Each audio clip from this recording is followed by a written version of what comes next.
In the modern NBA, teams can no longer afford to only worry about a player leaving when he hits free agency. No, in this day and age of trade demands and super team formation, with what has become known as pre-agency, teams recruiting their own players has become a day-by-day, monthly and year-long process. Because if a team's star is unhappy in his current situation, he can easily hold the franchise hostage until they finally acquiesce to his demands and trade him. We've seen example after example of it recently. As such, we have ranked the 15 players whose pre-agency periods most intrigue us. For our purposes, we're not including soon-to-be restricted free agents since teams are still in control of those situations, considering they can match any offer sheet their guys sign. 1. Anthony Davis, New Orleans Pelicans. The perfect example of a team flubbing a player's pre-agency has littered the NBA news waves lately in the drama between Anthony Davis and the New Orleans Pelicans. After displaying patience for over 6.5 seasons with the club, Davis finally decided this year that enough was enough and publicly requested a trade.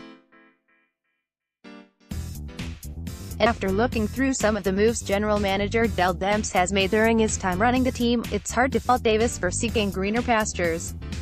At the end of the day, New Orleans had every chance to build a winning roster around Davis, one of the top players in the league and a perennial MVP candidate, and failed to do it. Sure, other factors were also at play, such as ill-timed injuries and the rise of the Golden State Warriors out west, but overall, the Pelicans simply made too many poor decisions regarding the construction of their roster, and will pay the price for it with Davis's imminent departure. Davis is eligible for an extension this summer, but fully plans to hold off on re-signing with whoever acquires him until the 2020 off-season, when he'll be a free agent. Considering he's almost 26 years old and just now entering his prime, it makes sense why Davis feels it is currently the right time to make a move and find his next long-term home. Had he waited until the expiration of another max contract with New Orleans, he wouldn't have been able to hit free agency again until his 30s, a mistake Kevin Garnett admits he made and Davis is looking to avoid. 2. Giannis Antetokounmpo, Milwaukee Bucks. A team in a similar situation to the Pelicans of a few years ago, the Milwaukee Bucks will look to avoid making the same mistakes their Western Conference counterparts made with their generational superstar. Thus far, though, Milwaukee seems to be hitting their own pre-agency out of the park. Not only has Giannis Antetokounmpo blossomed into an MVP candidate, the Bucks have also done a great job of building a strong roster around him, landing Eric Bledsoe, Brook Lopez and Nikola Mirotic come to mind. And not just that, they also had the fortitude to get rid of former Milwaukee head coach Jason Kidd when things were clearly headed south but before they got too bad, and hire Mike Budenholzer, who will receive heavy Coach of the Year consideration in 2018-19.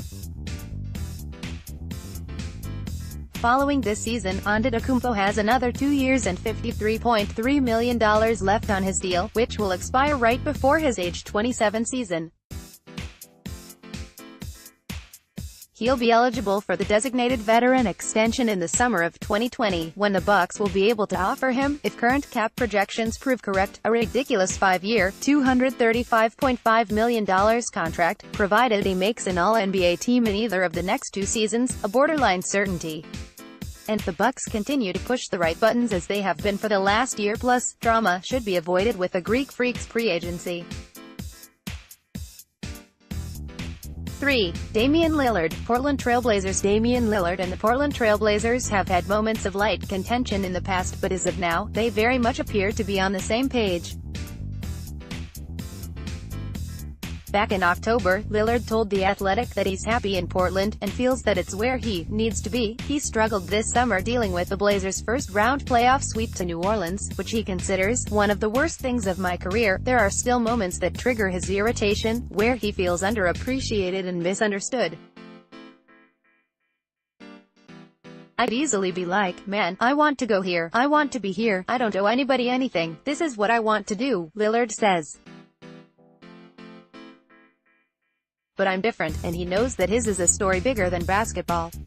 Everything can fall on my shoulders, I can be blamed, Lillard said. My feelings ain't hurt because I know I'm in the right place. I'm doing what I'm supposed to do. Like the true impact and looking at the larger picture, I'm where I need to be. Like Antetokounmpo, Lillard is eligible for an extension in the summer of 2020, one that could prove quite rich, depending on if he's able to achieve All-NBA distinction in either of the next 2 seasons.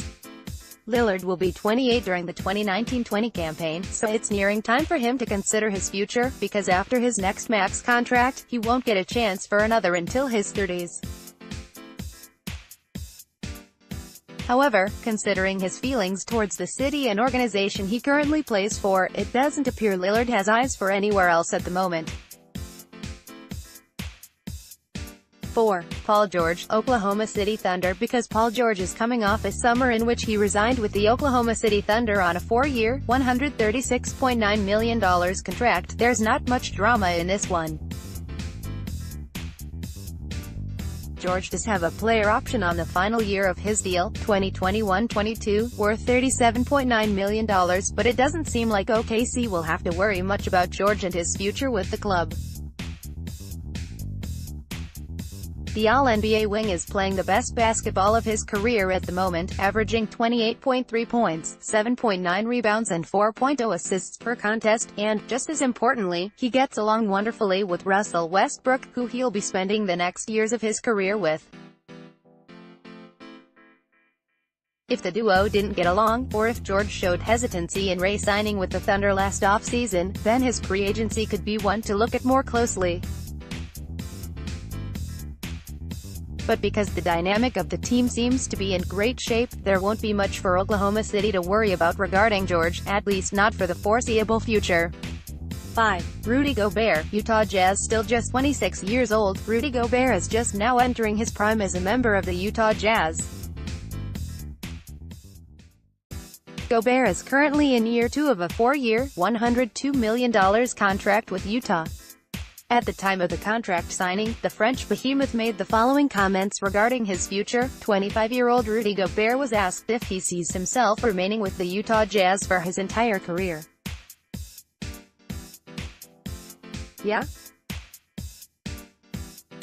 Why not? Jody Genesee, at DJ Jazzy Jody, July 11, 2017. Obviously, things could change, but with how stable the Jazz seem to be from top to bottom, and how comfortable Gobert appears to be in his role of the dirty work big man for Utah, it's doubtful there will be any drama in this free agency. The next time Gobert will be eligible for an extension with the Jazz will be in the 2020 offseason, and we fully expect him to sign it as soon as the opportunity arises. That is, as long as it's for the max, which Utah's front office undoubtedly knows he deserves. 6. Bradley Beal, Washington Wizards. If we take team stability into consideration, Bradley Beal's free agency may be one to watch. We say team stability due to John Wall's Achilles injury, which is going to keep him out for at least another year, if not longer. That leaves Beal as the Washington Wizards' lone all-star, and because of the way the team's books are set up, that won't change anytime soon. Washington did well to get Otto Porter's bloated deal off their books, but if they want to keep the pieces they landed in the Porter trade, Jabari Parker and Bobby Portis, they won't be left with any extra cap space next summer. Would it be far-fetched to think Beal, hitting his career peak now, could feel frustration towards the idea of having to carry a team with a low ceiling like Washington's on a nightly basis for years to come, and prefer a way out? It wouldn't be surprising whatsoever to see Beal become the next superstar to request a trade, though, for now, things are silent on that front. To the Wizards' credit, Beal seems to be fully bought into what's going on in Washington. However, as we all know, in the NBA, that could change in a heartbeat.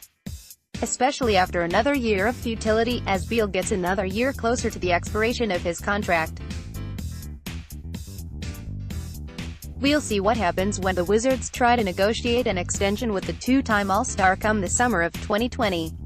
7. Draymond Green, Golden State Warriors. By all accounts, Draymond Green and the Warriors are in a good place at the moment.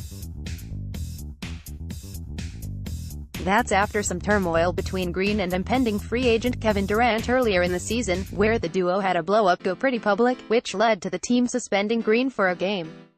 Regardless, all parties involved have seemed to get past it. Green's free agency should be one without drama.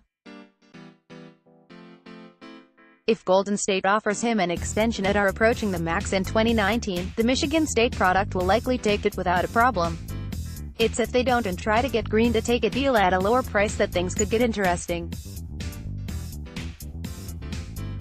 Nevertheless, those negotiations will likely take place at the appropriate time. Green almost certainly won't make a fuss about his next deal before he's eligible to sign an extension. 8. Victor Oladipo, Indiana Pacers. Playing in the state where he achieved college stardom and for one of the most stable and competent front offices in the league, Victor Oladipo would be hard-pressed to find a better location to spend his prime. As such, there should be next to no drama as we approach the summer of 2020, when the Indiana Pacers will be able to offer Oladipo a wealthy extension. And even if there were, for some reason, issues between Oladipo and the team, he would struggle to find leverage in making any sort of demands considering the injury he just suffered and how long it's projected to keep him out. Regardless, things between Oladipo and Indiana seem to be in a very healthy place, so this pre-agency should be a relatively quiet one. 9. DeMar DeRozan, San Antonio Spurs. DeMar DeRozan, one of the most low-key stars in the league, and the San Antonio Spurs, typically one of the most drama-free organizations, appear to have a quite stable relationship in their first year together. Because of that, this pre-agency should also be a quiet one.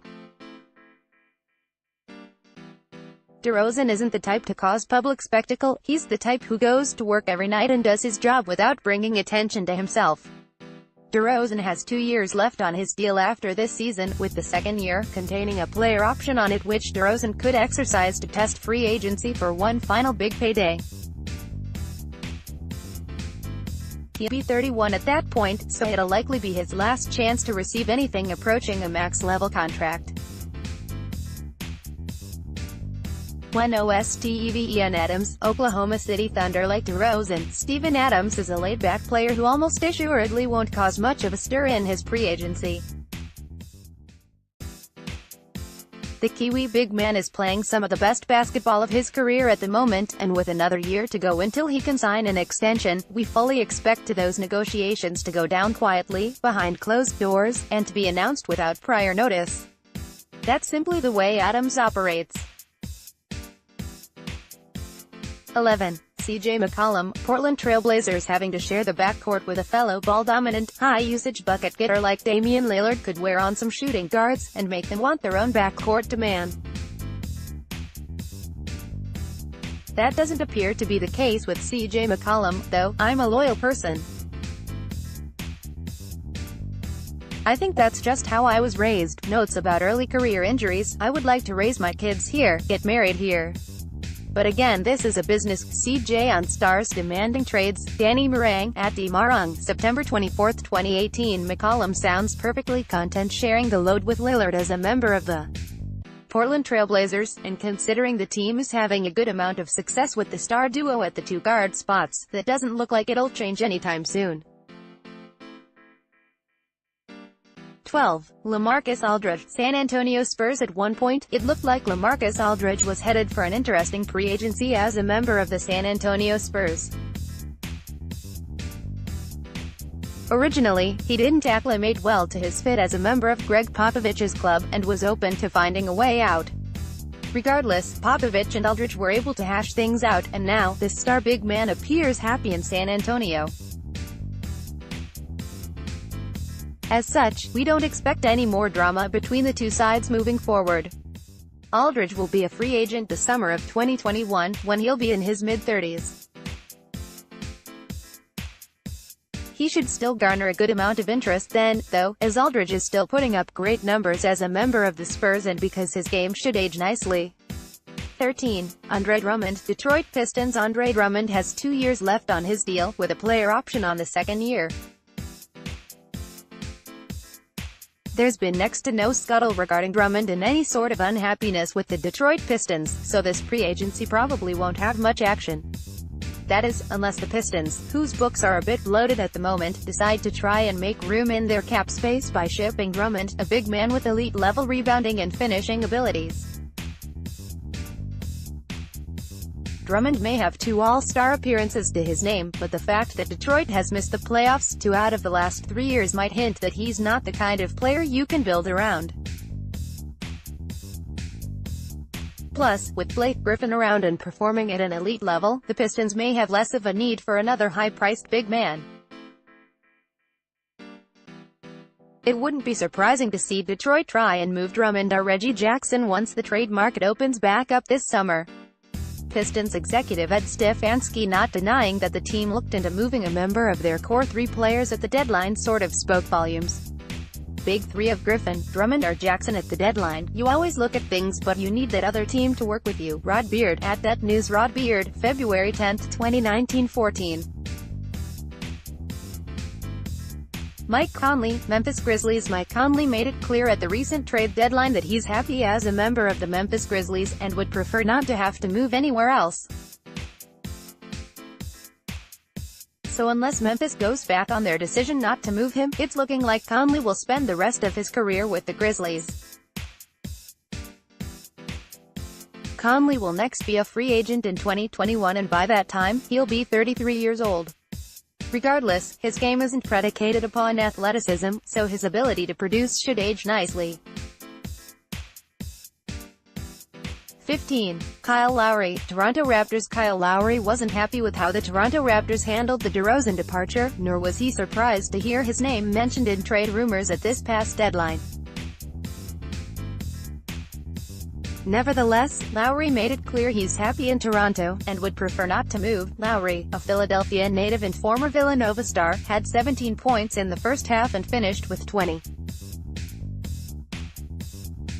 He seemed unfazed by a report from Sports Illustrated that Toronto had offered him to Memphis as part of a trade package from Mike Conley and Marc Gasol. "I personally want to be in Toronto," Lowry said. "I've never asked for a trade. My goal is to try to win a championship here, and that's what I want to do." Lowry is eligible for an extension this summer, and if Toronto is determined to sign him to one, at the surface level, it seems like Lowry would re-sign without much of a problem. But could Lowry still be bothered by how Raptors president Masai Ujiri went about the DeRozan trade? And if so, could that affect how potential extension discussions go? We can't totally rule that out either. You can follow Frank Urbina on Twitter, @FrankUrbina_.